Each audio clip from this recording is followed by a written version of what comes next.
How's it going, everyone? I wanted to do a video series on Rene Girard's Battling to the End, a conversation that he's having with Benoit Centre about von Clausewitz on war.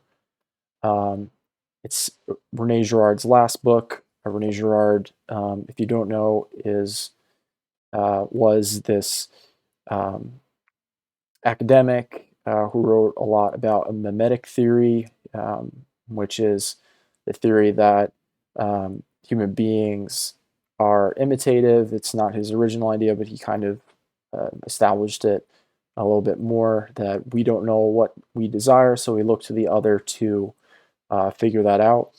And his other theory, the scapegoat theory, that human beings being mimetic, when there's times of calamity in a society, um, that, especially in archaic societies as now, but is more visible in archaic societies, that a scapegoat was chosen to sacrifice to bring peace and order to society. Um, and yeah, so this is his last book on that subject, and talking about the implications of that in the modern world. So yeah, we're just going to read the intro today, or a part of the intro, and then go through the rest of the book, just picking out sections that I think are interesting to talk about. So we'll begin here. So it was published in 2010, I believe. So beginning here. This is a peculiar kind of book. It claims to be a study of Germany and French-German relations over the past 2 centuries. At the same time, it says things that have never been said with the violence and clarity they require. It is a subject, its subject is the possibility of an end to Europe, the Western world, and the world as a whole. Today, this possibility has become real. This is an apocalyptic book. Until now, my entire work has been presented as a discussion of archaic religion through comparative anthropology. Its goal is to shed light on what is known as the process of hominization, the fascinating passage from an animality to humanity that occurred thousands of years ago. My hypothesis is mimetic because humans imitate one another more than animals. They have had to find a means of dealing with contagious similarity, which could lead to the pure and simple disappearance of their society. The mechanism that reintroduces difference into a situation in which everyone has come to resemble everyone else is sacrifice. Humanity results from sacrifice. We are thus the children of religion.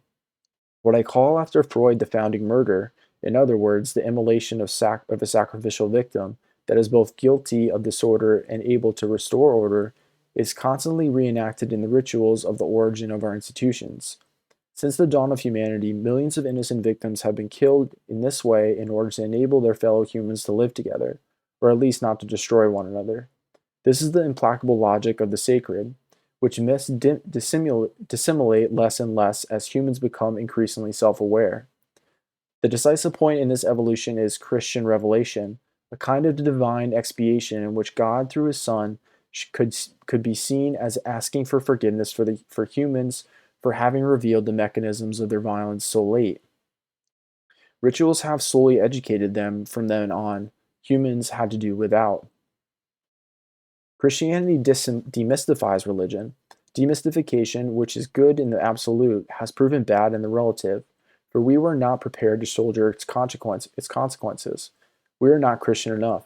The paradox can be put in a different way. Christianity is the only religion that has foreseen its own failure. This pre-science is known as the apocalypse. Indeed, it is in the apocalyptic text that the word of God is most forceful, repudiating mistakes that are entirely the fault of humans, who are less and less inclined to acknowledge the mechanisms of their violence. The longer we persist in our error, the stronger God's voice will emerge from the devastation. This is why no one wants to read the apocalyptic texts that abound in the synoptic gospels and Pauline epistles.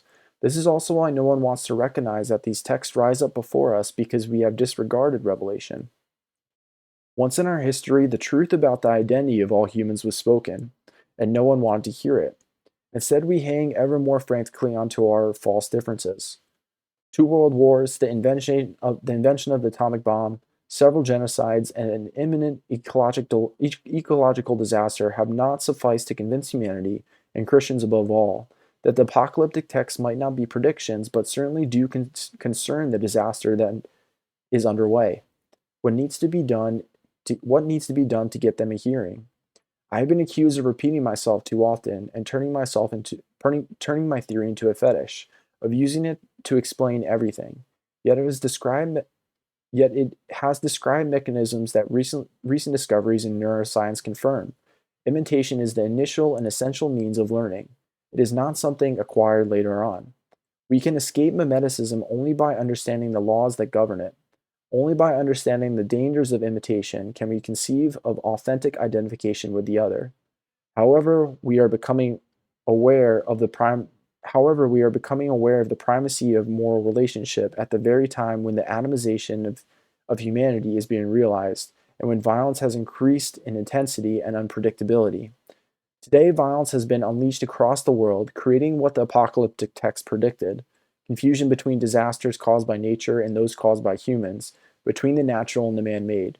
Global warming and rising waters are no longer metaphors today.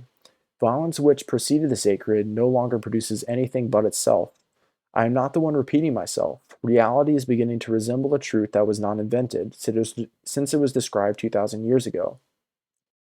The fact that reality now confirms this truth, is what our unhealthy obsession with the contradiction and innovation neither can nor wants to understand.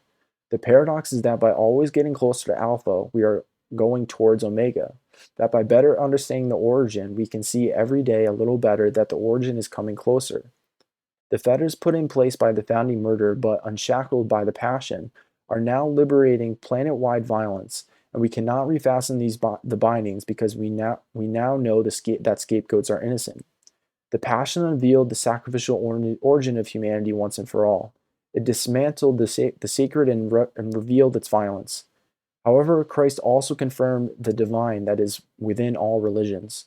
The incredible paradox, which no one can accept, is that the passion has freed violence at the same time as holiness. The sacred, which has been returning for 2,000 years, is thus not an archaic form of the sacred, but a sacred that has been satanized by the awareness we have of it, and that indicates through its very excesses the imminence of the second coming. Thus, what we are seeking to describe as occurring at the beginning applies increasingly to events in progress. This more and more is the law of relations among us as violence grows in the world, this time at the risk of destroying it.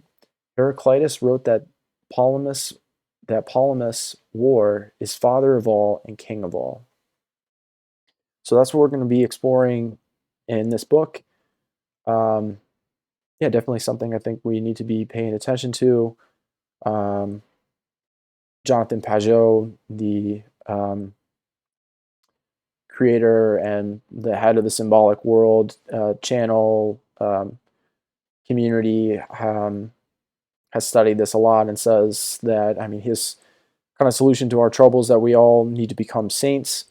And I think that's very much in line with what Rene is saying here as well. Rene obviously taking a little bit more, or pointing out the kind of more dire nature of it. So yeah, excited to go through some passages in this book as I'm going through it. And yeah, let me know what you think of it and along the way, and I will see you in the next video. Take care.